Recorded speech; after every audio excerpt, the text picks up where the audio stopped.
Labor has pledged to establish a strategic shipping fleet to secure fuel supplies during an emergency.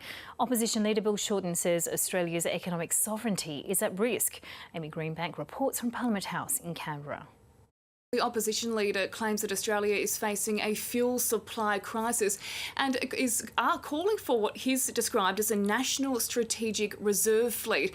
Basically, more merchant ships that are registered in Australia that can be repurposed for the government in times of an emergency. Now, Bill Shorten says the recent delay of Australian coal entering a Chinese port only highlights the need for more Australian registered or flagged vessels and says this is an urgent priority. Now, he says Australia used to have around 100 vessels that were registered here. That number has over time eroded down to just 14.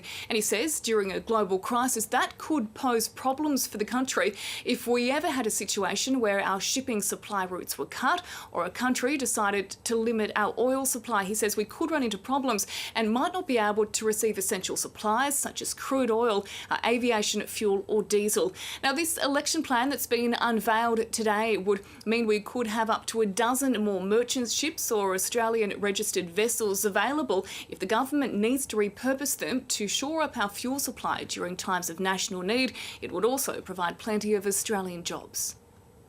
In times of conflict, we can move our army and our troops where we need to, when we need to, and we can keep making sure that vital supplies come to Australia.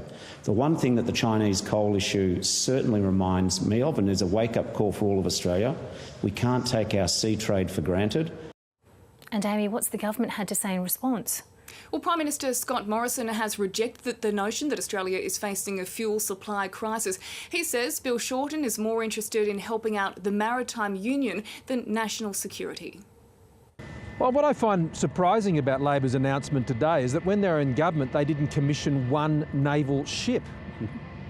And they seem to be more interested in doing what the MUA tells them to do, the Maritime Union, than what the Australian people wanted them to do, and that was to actually commit to our Navy.